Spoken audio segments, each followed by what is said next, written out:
সংস্কার কোনো ধর্মীয় গ্রন্থ নয়, গয়েশ্বরচন্দ্র রায়।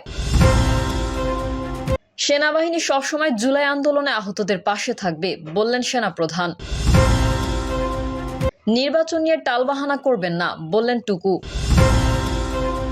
কেউ হাসনাতের দিকে বন্দুক ধরলে তার সামনে দাঁড়িয়ে যাওয়ার কমিটমেন্ট আমাদের আছে। এবং সর্বশেষ জানাবো, চট্টগ্রামে ব্যাংক কর্মকর্তাকে হত্যার অভিযোগ, স্ত্রী কারাগারে। এতক্ষণ শুনছিলেন সংবাদ শিরোনাম, এবারে বিস্তারিত। তবে তার আগে অনুরোধ থাকবে আমাদের চ্যানেলটি সাবস্ক্রাইব করে বেল আইকনটি ক্লিক করুন। সংস্কার কোনো ধর্মীয় গ্রন্থ নয়, গয়েশ্বরচন্দ্র রায়। সংস্কার কোনো ধর্মীয় গ্রন্থ বা আল্লাহ প্রদত্ত কোনো কোরআন নয়, বাইবেল নয় এবং হিন্দুদেরও বেদও নয়। সংস্কার একটি চলমান প্রক্রিয়া, এটি সময়ের প্রয়োজনে করতে হয়। বিএনপির স্থায়ী কমিটির সদস্য গয়েশ্বরচন্দ্র রায় এই মন্তব্য করেন। গয়েশ্বরচন্দ্র রায় আরও বলেন, সংস্কার নিয়ে এখন নানামুখী ষড়যন্ত্র চলছে। সংস্কার নিয়ে প্রশাসনের মধ্যে ষড়যন্ত্র রয়েছে, দলের মধ্যে রয়েছে, দেশের বাইরে থেকেও ষড়যন্ত্র করা হচ্ছে। কিছু ষড়যন্ত্র দৃশ্যমান এবং কিছু ষড়যন্ত্র অদৃশ্য। বিএনপি যাতে ক্ষমতায় আসতে না পারে, এজন্য একটি দল সংস্কারের দোহাই দিয়ে নির্বাচনকে বিলম্বে অনুষ্ঠিত হওয়ার জন্য নানাবিধ ষড়যন্ত্র করছে।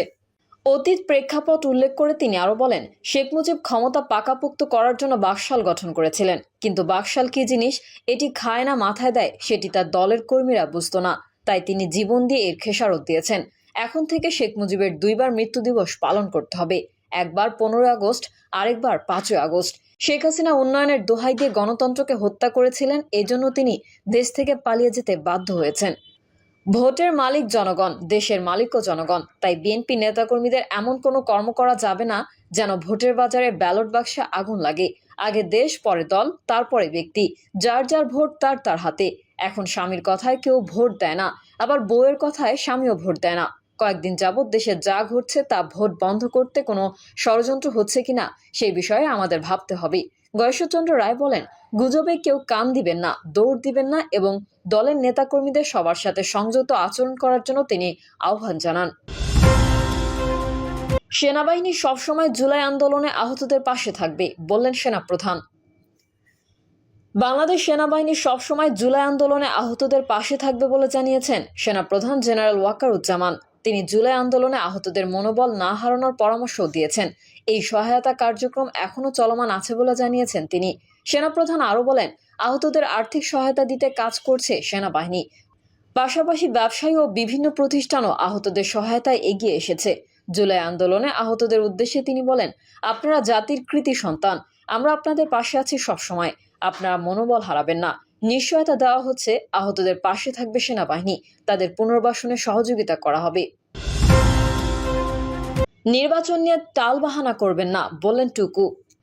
বিএনপির প্রচার সম্পাদক সুলতান সালাউদ্দিন টুকু অন্তর্বর্তীকালীন সরকারকে উদ্দেশ্য করে বলেছেন, দ্রুত নির্বাচন দিয়ে দিন, নির্বাচন নিয়ে টালবাহানা করবেন না। সুলতান সালাউদ্দিন টুকু বলেন, বিগত 1 বছর আওয়ামী ফ্যাসিস্ট সরকার যেই নির্যাতন করেছে তা আমরা সহ্য করেছি, কিন্তু আন্দোলন থেকে কখনো মাঠ ছেড়ে যায়নি, মাঠ ছেড়ে পালায়নি। আগস্টের আন্দোলনের রূপ দিয়েছে দেশনায়ক তারেক রহমান, তার নির্দেশনায় এই আন্দোলন সফল হয়েছে। তাই এই সরকারকে বলছি, অতি দ্রুত নির্বাচন দিয়ে দিন। দেশে এখন আইন শৃঙ্খলা পরিস্থিতি স্বাভাবিক নাই, তাই নির্বাচনের বিকল্প নেই। কেউ হাসনাতের দিকে বন্দুক ধরলে তার সামনে দাঁড়িয়ে যাওয়ার কমিটমেন্ট আমাদের আছে। আওয়ামী লীগকে আবারও রাজনীতিতে পুনর্বাসনের চেষ্টা চলছে বলে সেনাপ্রধানের বিরুদ্ধে গুরুতর অভিযোগ এনেছেন জাতীয় নাগরিক পার্টির শীর্ষ নেতা হাসনাত আব্দুল্লাহ। জানিয়ে রাজনীতির মাঠ এখন উত্তপ্ত।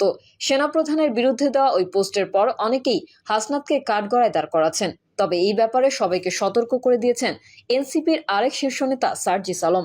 জানিয়েছেন, কেউ হাসনাতের দিকে বন্দুক তাক করলে তার সামনে দাঁড়িয়ে যাওয়ার কমিটমেন্ট আমাদের আছে। গত 11 মার্চ সেনাপ্রধানের সঙ্গে সাক্ষাৎ নিয়ে হাসনাত আব্দুল্লাহর দেওয়া ফেসবুক পোস্টের বিরোধিতা করেছেন সার্জিস।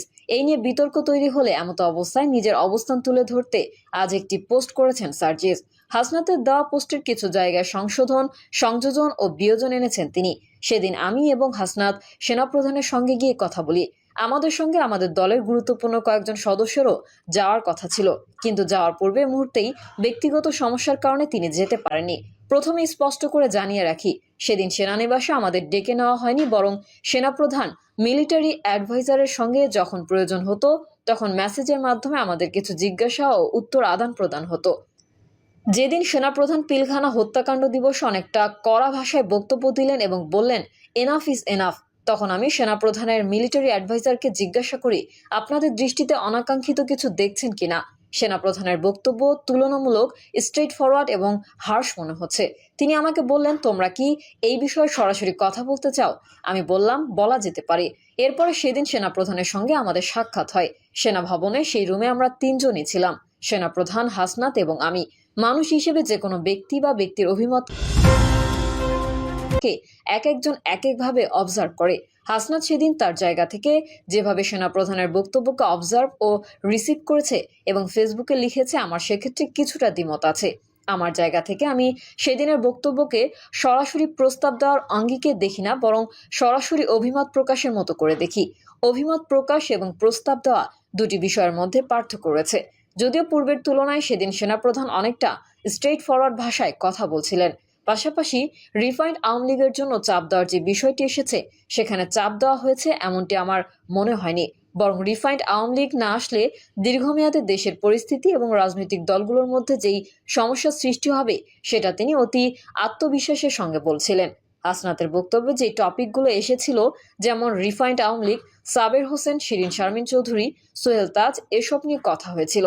আওয়ামী লীগ ফিরে আসবে কিনা, এই ইলেকশনে আওয়ামী লীগ থাকলে কি হবে, না থাকলে কি হবে, আওয়ামী লীগ এই ইলেকশন না করলে কবে ফিরে আসতে পারে কিংবা আদৌ আসবে কিনা, এসব বিষয় নিয়ে কথা হয়েছিল। এসব সমীকরণে দেশের উপরে কি প্রভাব পড়তে পারে, স্থিতিশীলতা কিংবা অস্থিতিশীলতা কোন পর্যায়ে যেতে পারে, সেসব নিয়ে কথা হয়েছিল। কিন্তু যেই টোনে হাসনাতের ফেসবুক লেখা উপস্থাপন করা হয়েছে, আমি মনে করি কনভারসেশন ততটা এক্সট্রিমলি ছিল না। তবে অন্য কোনো একদিনের চেয়ে অবশ্যই স্ট্রেট ফরওয়ার্ড এবং সো কনফিডেন্ট ছিল। দেশের স্থিতিশীলতার জন্য রিফাইন্ড আওয়ামী লীগের ইলেকশনে অংশগ্রহণ করা যে প্রয়োজনীয়, সেই বিষয়ে সরাসরি অভিমত ছিল। হাসনাত তার বক্তব্যে আরেকটি বিষয় উল্লেখ করেছেন। আলোচনার এক পর্যায়ে বলি, যেই দল এখনো ক্ষমা চায় নাই, অপরাধ স্বীকার করে নাই, সেই দলকে আপনারা কিভাবে ক্ষমা করে দিবেন? অপরপক্ষ থেকে রেগে গিয়ে উত্তর আসে, you people know nothing, you lack wisdom and experience, we are in this service for at least 40 years, তোমার বয়সের থেকে বেশি। এই কনভারসেশনটা হয়েছে, এটা সত্য। কিন্তু আমাদের রুমে বসে হওয়া কনভারসেশন হঠাৎ একেবারে শেষ করে যখন সেনাপ্রধান উঠে দাঁড়ালেন এবং রুম থেকে কথা বলতে বলতে বের হয়ে এসে যখন আমরা গাড়িতে ফিরবো, তার পূর্বে বিদায় নেওয়ার সময় দাঁড়িয়ে দাঁড়িয়ে এই কনভারসেশন হয়েছে। সেনাপ্রধান রেগে যাওয়া সুরে এই কথা বলেছেন বলে আমার মনে হয়নি, বরং বয়সী তুলনামূলক বেশ সিনিয়র কেউ জুনিয়রদেরকে যেভাবে অভিজ্ঞতার ভারের কথা ব্যক্ত করে, সেই টোন এবং এক্সপ্রেশনে বলেছেন। হাসনাত তা ওয়াকার, এই ন্যারেটিভ এবং স্লোগানকে আমি প্রত্যাশা করি না। হাসনাতের জায়গা ভিন্ন এবং সেনাপ্রধান ওয়াকারুজ্জামানের